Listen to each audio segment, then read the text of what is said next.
இனிமே கண்ணை மூடிட்டு கடலை எண்ணெய் வாங்கலாம். ஏன்னா மந்த்ரா கடலை எண்ணெய் இதயத்தின் தயாரிப்பு. வறுக்க பொரிக்க ஏன் எல்லா சமையலுக்கும் மந்த்ரா தான். மந்த்ரா கடலை எண்ணெய் அபார ருசி, ஆரோக்கியமான உடல் நலம். மத்திய பட்ஜெட்டில் 3 கோடி தென்னை விவசாயிகளுக்கு புது திட்டங்கள் கொண்டு வரணும்னு சொல்லியிருக்கிறாங்க.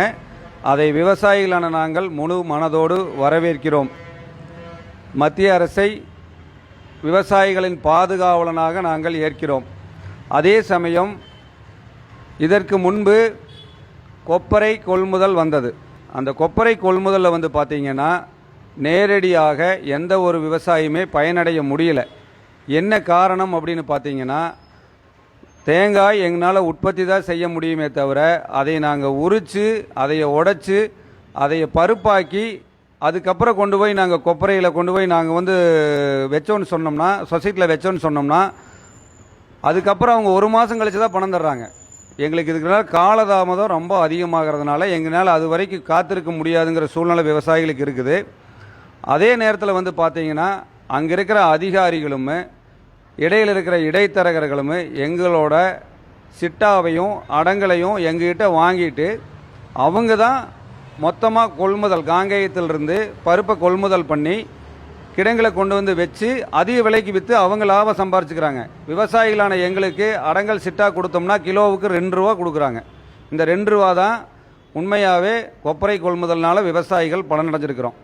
இதையெல்லாம் வந்து மத்திய கவர்மெண்ட் வந்து தீவிர ஆராய்ச்சி பண்ணி சரியான முறையில் நேரடியாக விவசாயிகளுக்கு போகணும் அப்படின்னு சொன்னால், தேங்காய் வந்து எக்ஸ்போர்ட் பண்ணி கொடுக்கணும். பச்சைக்காயை கொள்முதல் பண்ணணும். மத்திய அரசு வந்து பச்சை தேங்காயை கொள்முதல் பண்ணணும்.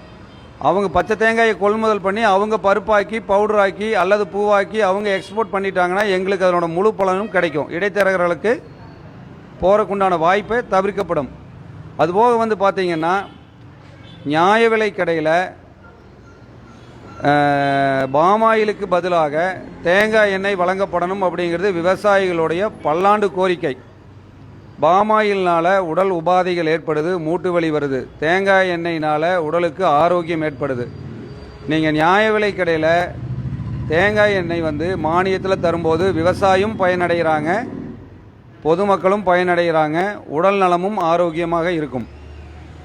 நீங்கள் பாமாயில் ஏதோ ஒரு வெளிநாட்டு முதலாளிகிட்ட வாங்கி நீங்கள் ஒரு மானியத்தில் இங்கே தர்றதுக்கு விவசாயிக்கு கொடுக்கணுங்கிறது எங்களோட தாழ்மையான வேண்டுகோள்.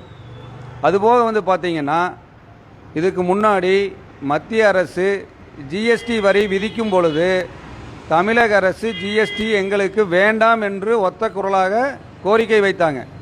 ஆனால் இந்தியா முழுவதும் இந்த சட்டம் அமல்படுத்தப்படுகிறது, கட்டாயமாக தமிழகத்திலும் அமல்படுத்தப்படும் என்று ஒத்த கோரிக்கையோடு மத்திய அரசு அமல்படுத்தியதைப் போல இந்தியாவில் அனைத்து மாநிலங்களிலும் கல்லுக்கு தடை இல்லை. ஆனால் தமிழகத்தின் மட்டும் கல்லுக்கு தடை அரசின் கோரிக்கை என்று விட்டுவிட்டீர்கள். அதை சரி செய்து கல்லுக்கும் முழு அனுமதி வர வேண்டும் என்பது விவசாயிகளுடைய நீண்ட நாள் கோரிக்கை. இதையும் செய்து தர வேண்டும்.